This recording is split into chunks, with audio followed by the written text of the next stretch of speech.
말씀 본문 말씀과 동일합니다. 마태복음 5장 6절 말씀입니다. 마태복음 5장 6절 우리가 참목소리로 봉독합니다. 시작. 의에 줄이고 목마른 자는 복이 있나니 저희가 배부를 것임이요. 아멘. 오늘은 의를 갈망하는 자의 복이라고 하는 제목을 삼아서 본문 말씀을 통해서 팔복강의 네 번째 시간 하나님 앞에 우리가 말씀을 나누기를 원합니다. 의에 줄이고 목마르다. 여러분 과연 무슨 뜻입니까? 의에 줄이고 목마르다. 아마 여러분들이 현재 삶 속에서 의에 줄이고 목마르다라고 하는 것을 여러분들이 아마 신앙을 온전히 가지고 믿음을 가지고 온전한 신앙생활을 하기 원한다면 아마 요즘 무슨 뜻인가 이해될 것입니다. 그런데 사실 예수님 당시에 예수님이 이 말씀을 하실 때 그 상황에서 그 당시 상황에 모여있는 사람들에게는 이 말이 잘 이해가 되지 않을 겁니다. 그런데 막상 정말 배고프고 힘들고 어려워서 기진맥진하며 살아가는 사람들에게는 이게 또 반면에 이해가 되는 말씀이죠.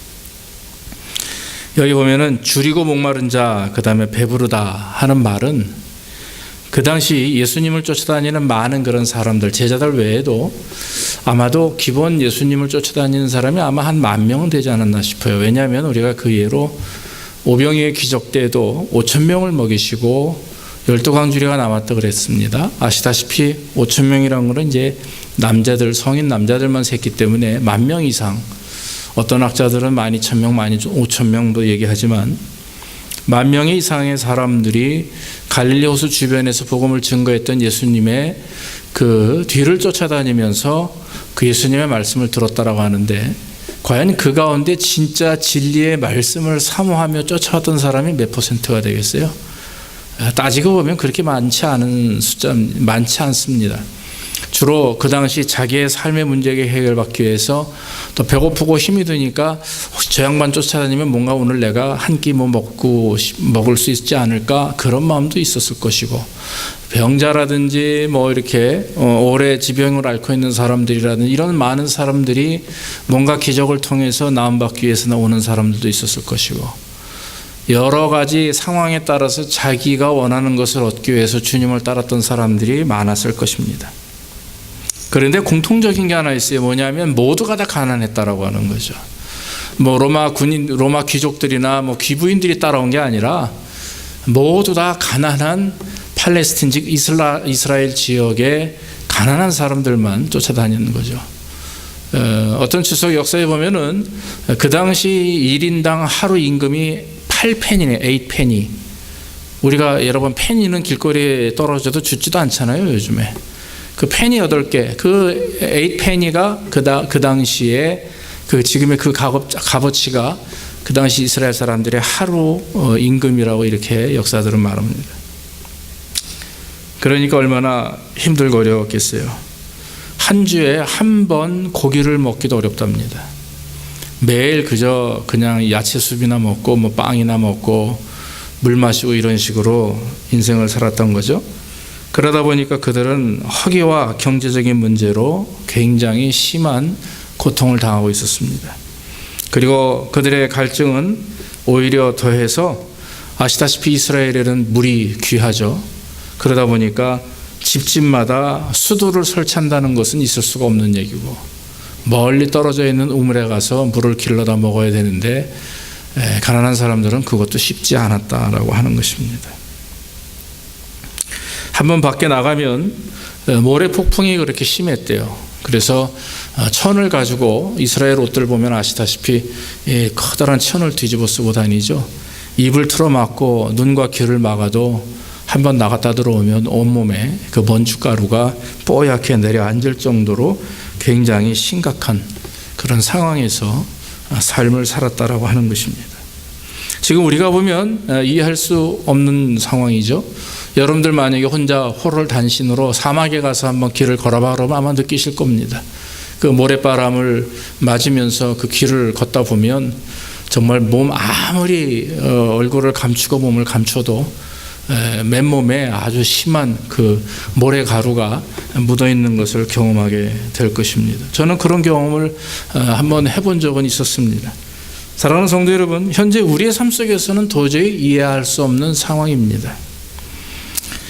목마르다고 하는 것, 배고프다라고 하는 것, 굶주린다라고 하는 것, 이것은 사실 그 당시 상황의 사람들은 이해가 되는 말이죠. 그러니까 예수님이 지금 당신 앞에 모여 앉아있는 수천의 많은 사람들이 다 비슷한 상황 속에 있었기 때문에 그들에게 의에 줄이고 목마른 자는 바로 복이 있나니 저희가 배부를 것이다 라고 하는 말이 그들의 귀에는 정확하게 이해가 되는 말이에요. 내가 지금 목마르고 줄여 있는데 무엇에 대하여 목마르고 줄여야 되느냐? 그건 바로 의다라고 하는 것입니다.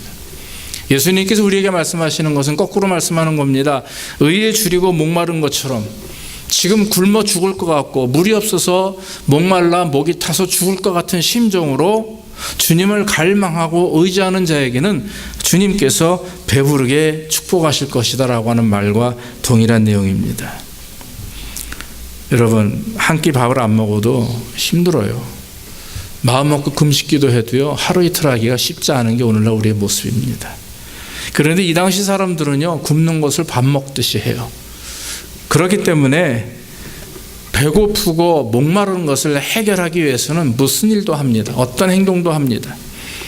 마찬가지로 바꿔서 우리가 우리의 신앙생활 속에서 하나님의 의를 갈망하고 옳은 일을 따르기 위해서 애쓰고 노력하고 심지어는 내 목숨을 바치면서까지 그 일을 위해서 수고할 때 하나님은 진정한 배부름을 그에게 허락해 주신다라고 하는 것입니다. 오늘날 많은 사람들이 의로움에 대한 본능적인 욕망은 가지고 있다고 그러죠. 양심에 걸리지 않는 것, 착한 일, 선한 일, 남을 이롭게 하는 일, 이런 거에 대해서는 본능적인 욕망을 가지고 있습니다. 그러나 그 욕망이라는 것이 한순간 제한적이에요. 어느 때는 막 그러다가도 에이 뭐 내 주제에 내가 뭐가 있다고 나도 쓸 게 없는데 이러면서 포기할 때가 많이 있다는 것을 알 수가 있죠. 그러나 여러분, 이렇게 단순한 본능적이고 어떤 무슨 근본적인 그런 우리의 마음을 가지고 주님을 갈망하라 그런 뜻이 절대로 아닙니다.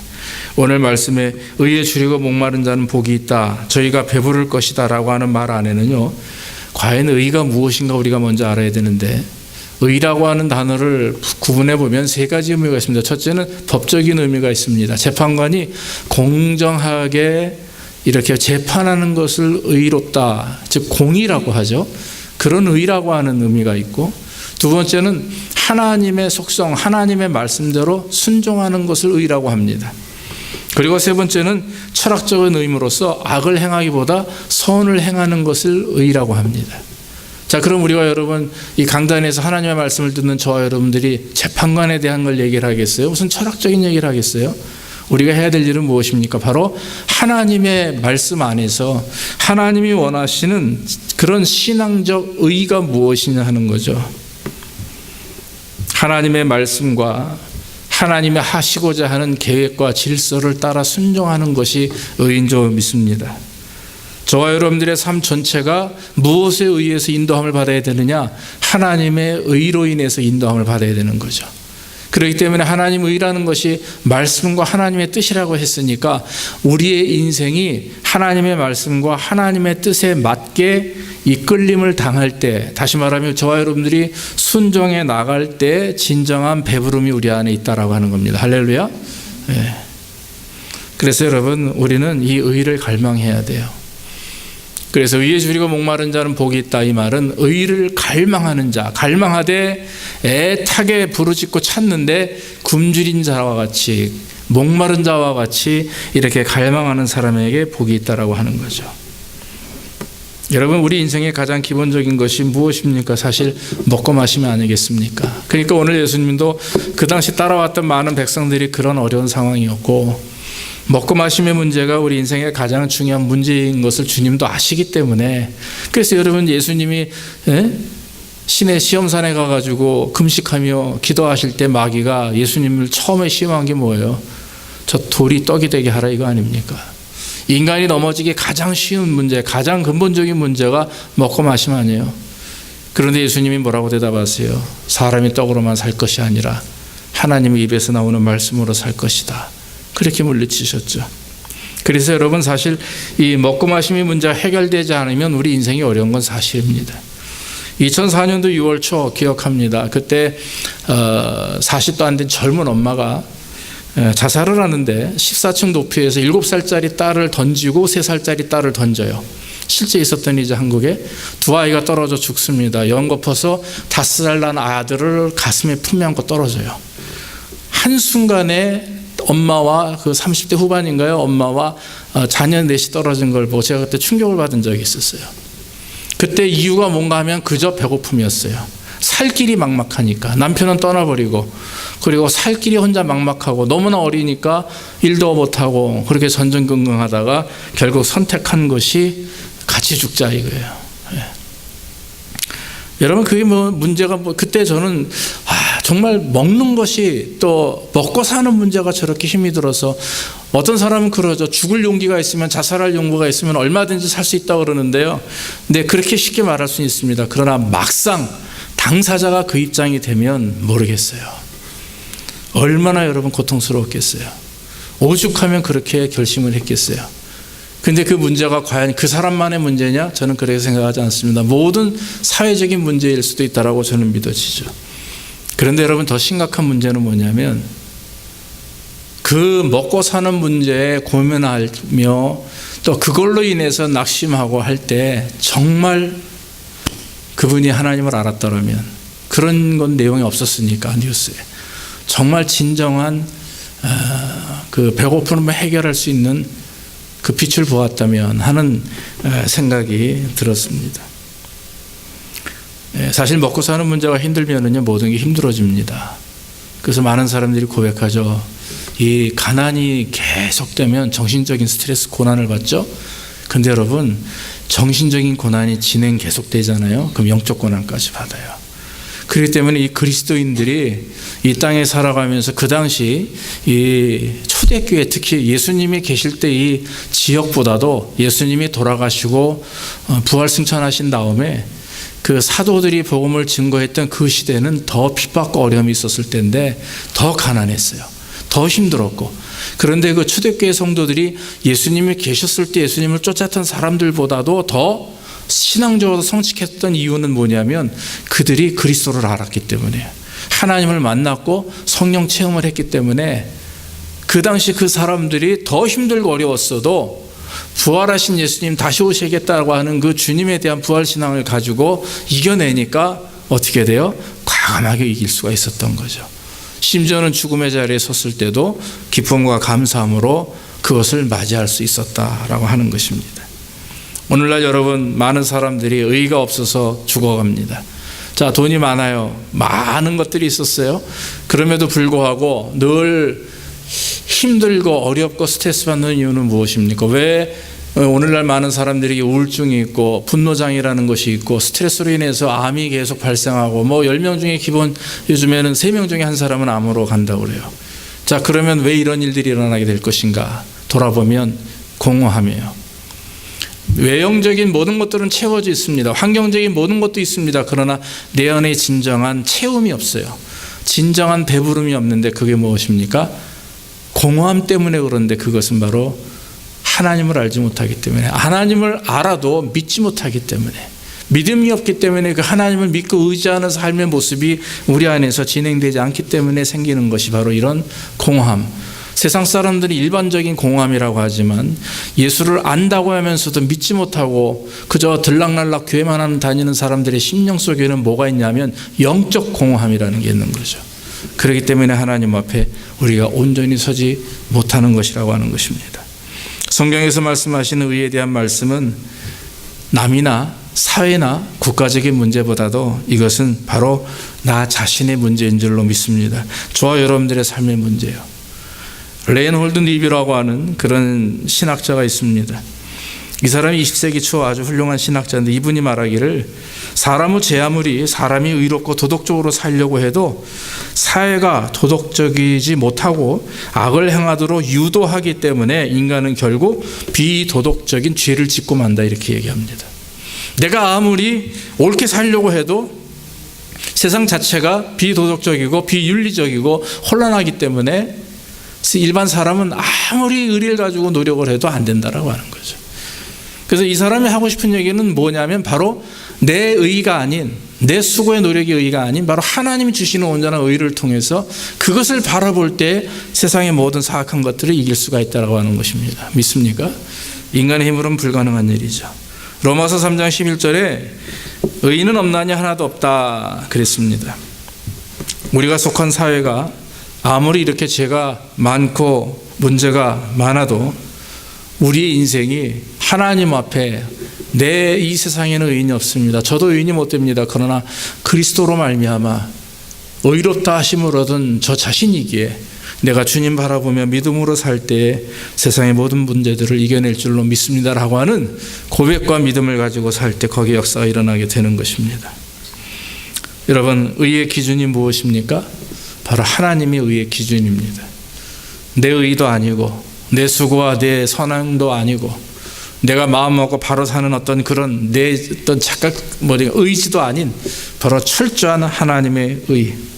다시 말하면 기준을 하나님으로 알고 하나님만 바라보는 자만이 하나님이 기뻐하시는 백성이 된다라고 하는 거죠. 기독교 과거 역사를 보면은 종교가 가장 타락할 때가 어느 때인가 보니까 많을 때예요. 많을 때, 클 때. 초대교회 교회 타락하지 않았었어요. 기독교가 타락할 때는 바로 중세 천주교 때부터입니다. 그것이 너무나 타락했고 교황이나 주교나 모든 사람들이 너무 타락했기 때문에 십자군 전쟁이라는 것도 일으키고 또 그 면죄부를 통해서 돈을 걷어서 커다란 성당도 지금 여러분 로마에 있는 그런 베드로 성당 같은 경우는요 지금 현대에서도 지울 수 없을 정도의 엄청난 규모와 기술과 시설을 가지고 있다고 그러죠. 자, 그런 것이 무엇을 통해서냐? 면죄부라고 하는 것이에요. 많아지니까 권력이 강해지고 돈이 많아지니까 사람들이 점점 죄를 범하게 돼요. 그래서 일어난 게 프로테스탄트 종교개혁이에요. 1517년 10월 31일 바로 지난주가 종교개혁 주일이었습니다. 제가 이 팔복을 말씀하느라고 제가 그냥 넘어갔는데 말이죠. 공통적인 게 뭐냐면 기독교든 천주교든 불교든 가장 심각한 그런 문제를 일으켰을 때는 바로 이 만몬이 들어올 때요. 즉 외형적으로 커질 때예요. 그래서 중세교회가 타락할 때는 수도원들과 이런 것들이 산에 올라갔던 사람들이 땅으로 내려와요. 그리고 교회가 점점 커지면서 또 많은 사람들이 지의 길을 걷다고 하죠. 기독교도 마찬가지고요. 불교도 마찬가지입니다. 많아질수록 사람들이 많아질수록 점점점 타락이 있다라고 하는 우리가 부인할 수 없는 사실입니다. 이 말씀을 드리는 이유는 오늘날 하나님을 믿는 성도라 할지라도 부유하게 되고 또 풍성케 되고 충만하게 되니까 이것이 하나님의 은혜인 줄 모르고 결국에 어떻게 돼요? 눈을 다른 데로 돌리는 거죠. 일부 예배드린 우리 집사님하고 예배 전에 오늘 우리 집사님이 7시 반에 와가지고 교회 문을 여신 거예요. 그런데 오늘 시간이 여러분 서머타임 해제였지 않습니까? 그러니까 미리 1시간 일찍 오셨다가 잠깐 나갔다 다시 오셔서 이제 웃으면서 얘기하시다가 그런 얘기를 하시더라고요. 옛날에 얘기를 하시면서 정말 풍요롭고 좋았을 때 감사를 몰랐는데 오늘날 하루하루 벌지만 너무나 감사하다고 그런 얘기를 하시더라고요. 그래서 많을 때는 풍요로울 때는 그것이 다 내가 한 것처럼 내가 수고하고 노력해서 얻은 것처럼 생각하기 때문에 감사가 없었다라고 하는 거죠. 근데 적은 가운데서도 내가 일을 해서 적은 돈을 벌지만 그러나 그 가운데 하나님의 역사하심을 믿고 의지하며 하루하루 믿음으로 살아가니까 그렇게 힘들게 일주일 내내 일을 하시고 마리에타까지 가가지고 50대 초반에 이 두 눈을 다 이렇게 안 보이시는 어떤 여자분을 또 섬기신대요. 그러면서도 늘 지금도 감사가 마음에 끊이지 않는다. 그런 고백을 들을 때 얼마나 귀한지 모릅니다. 아모스 8장 11절에 보니까 주 여호와께서 가라사대 보라 날이 이를지라 내가 기근을 땅에 보내리니 양식이 없어 주림이 아니며 물이 없어 가람이 아니라 여호와의 말씀을 듣지 못한 기갈이라 그랬어요. 오늘날 많은 사람들이 힘들고 어려움을 경험하는데 이유는 무엇입니까? 물질이 없어서입니까? 아닙니다. 양식이 없어서도 아닙니다. 바로 영적 기갈이 문제죠. 하나님의 말씀을 들어도 깨닫지 못하고 하나님을 예배함에도 그 예배가 온전치 못할 때 저와 여러분들의 삶 속에는 배부름보다는 배고픔을 느끼게 된다라고 하는 것입니다. 이스라엘 백성들이 부족한 것이 무엇입니까? 동일하게 현재 우리의 삶 가운데 부족함을 느끼는 이유가 무엇입니까? 그것은 바로 하나님만 바라보는 의가 부족하기 때문이죠. 하나님의 말씀만 의지하고 하나님만 바라보는 삶의 모습이 부족하기 때문에 우리는 아직도 부족하다 느끼는 거예요. 다 차 있음에도 불구하고 아직도 부족하다고 느끼니까 그 공허함을 채우기 위해서 물질로 채우고 다른 어떤 취미 생활로 채우고 프로그램으로 채우지만 그러나 진정한 채움은 그런 내 삶의 어떤 행위보다도 하나님을 믿는 믿음 안에서 하나님의 내 안에 충만할 때, 성령 충만할 때 우리는 그 공허함을 다 채우게 되는 것입니다. 의로운 행위는, 의로운 마음과 삶은 하나님의 약속을 굳게 믿고 그것을 믿고 지키고 어떻게 하면 내가 하나님께 영광을 돌릴까라고 하는 마음이 우선될 때 그 인생이 하나님이 기뻐하는 인생이 되는 것입니다. 그러므로 하나님의 길을 따라가는 삶의 모습은 귀한 일이, 그것이 바로 옳은 길을 가는 거예요. 의의 길을 가는 것입니다. 예수께서 시험 받을 때 무엇으로 물리쳐요? 하나님의 말씀으로 물리쳤죠. 돌이 떡이 되게 하라 합니다. 그때 하나님의 말씀만 가지고 살아야 된다고 말씀하죠. 성전 꼭대기에서 뛰어내리라 합니다. 주 여호와를 시험하지 말라. 나에게 경배하라. 나에게 예배하라. 그럼 내가 보이는 모든 것을 주리라. 오직 하나님께만 예배하라. 하나님만 경배하라 대답하죠. 자, 우리의 삶 가운데 가장 이 물질적인 것, 명예요, 권력요, 이 모든 세 가지 모든 그런 기본적인 그런 우리 안에 차는 욕심들이 욕망인데 이것을 주님은 대답하시는 겁니다. 하나님의 말씀으로만 가능하다. 하나님을 예배함으로만 그것을 물리칠 수 있다. 그리고 네가 교만해지고자 하는 것, 자고하고자 원하는 것들은 그것은 오직 여호와 하나님 앞에서 온전히 너 자신을 한번 시험해보라 하는 얘기예요. 하나님을 시험하지 말라는 많은 의미는 우리의 자신을 한번 돌아보라는 얘기죠. 그럴 때 우리는 오히려 하나님을 시험하지 않습니다. 어떤 경우입니까? 여러분, 하나님 내가 지금 사업이 잘 돼야 되는데 11조 열심히 합니다. 하나님 11조 많이 하니까 하나님 나에게 사업을 부어주셔야 됩니다. 축복해 주셔야 됩니다. 이거 하나님 시험하는 거예요. 11조가 여러분 사업 복 받기 위해서 11조 합니까? 하나님 앞에 시험 예물 드리는 것이 그런 겁니까? 아니잖아요.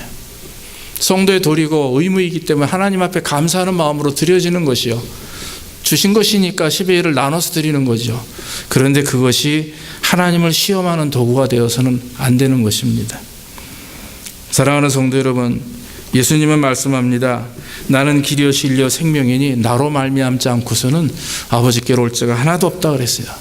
그것은 뭡니까? 오직 그리스도만이 길이요 진리라고 하는 거죠. 예수 그리스도만이 의의 길이라고 하는 것입니다.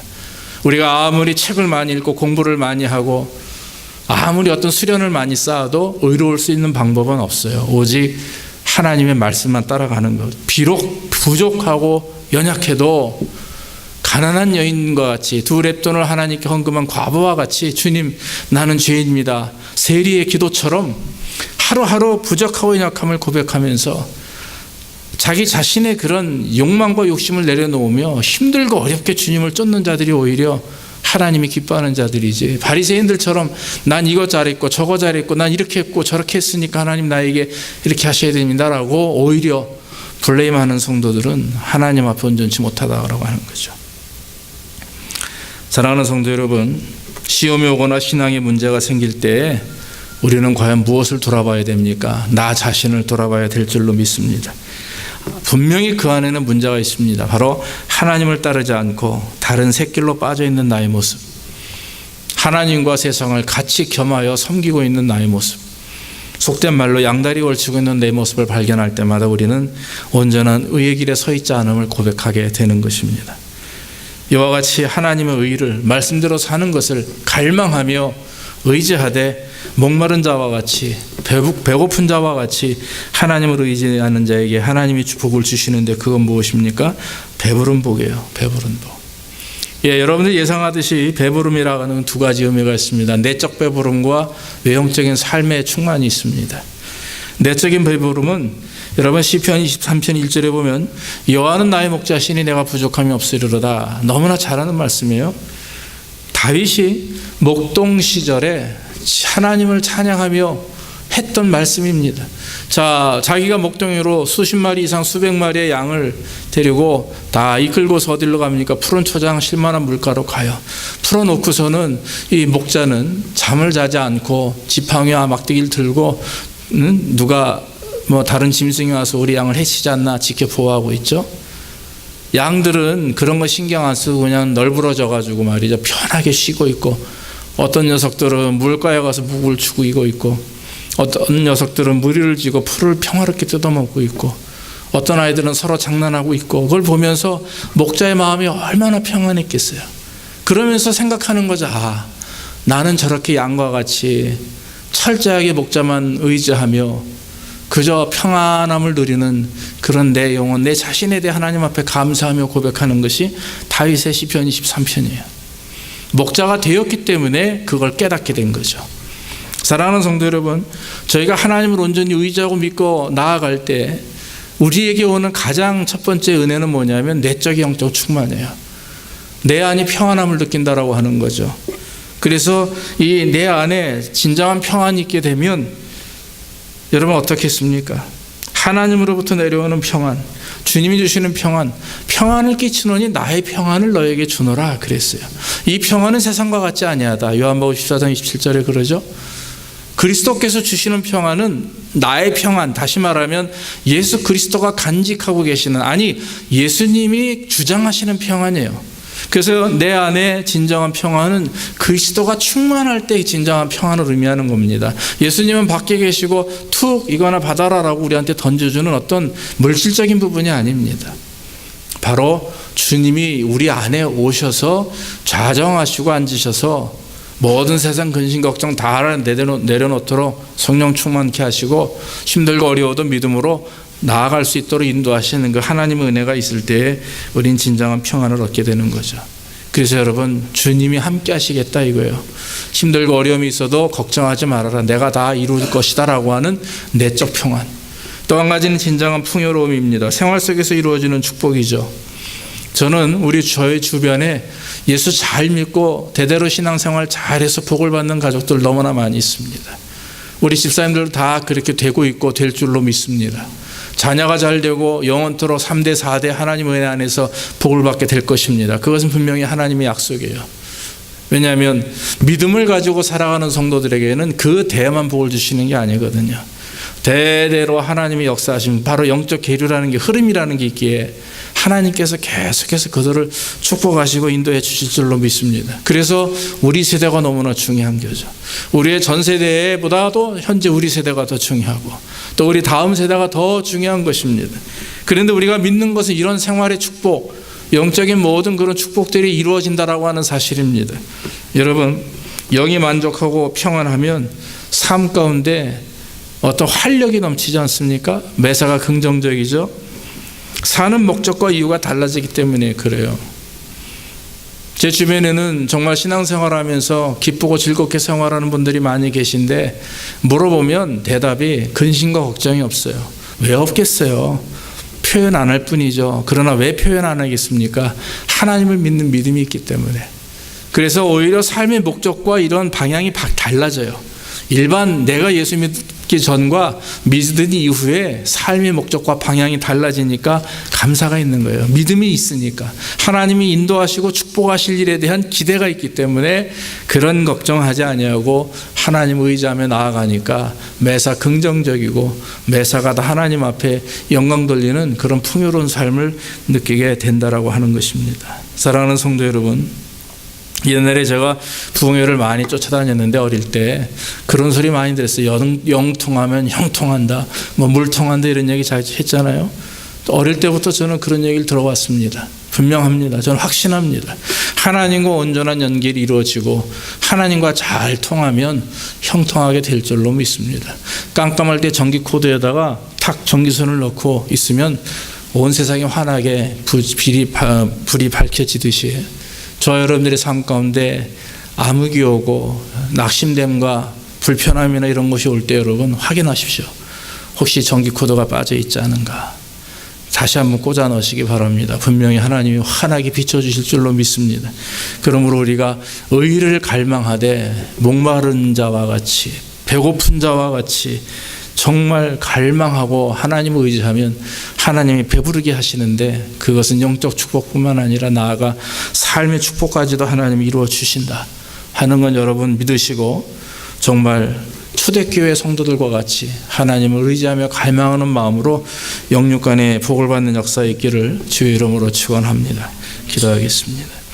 아버지 하나님, 오늘도 감사합니다. 말씀을 통해서 의에 줄이고 목마른 자가 복이 있는데 하나님이 배부르게 하실 것이라고 했습니다. 하나님의 의를 갈망하며 하나님의 말씀을 갈망하되 목마르고 배고픈 자와 같이 정말 목마른 사슴이 시냇물을 찾듯이 갈망하며 의지하는 자에게 하나님은 복을 주십니다. 영적 축복뿐만 아니라 삶의 풍성한 은혜도 허락하시고 자녀의 잘됨뿐만 아니라 자손이 복을 받는 역사를 하나님께서 이루어 주실 줄로 믿습니다. 아브라함에게 축복하신 것처럼 그 아브라함의 믿음을 통해서 그 자손이 복을 받아 그 자손 가운데 예수 그리스도가 이 땅에 오신 것처럼 사랑하는 아버지 하나님, 우리 사랑하는 성도들에게 복을 주시되 아브라함의 복을 주시고 자녀의 복을 주시되, 특별히 하나님 날마다 우리가 의에 줄이고 목마른 자와 같이 주의 말씀을 또 주님의 진리와 능력을 갈망하며 살아가는 우리의 삶이 되게 복을 내려 주시옵소서. 예수님의 이름으로 기도하옵나이다. 아멘. 우리 265장 찬송하시면서 예물 드리겠습니다.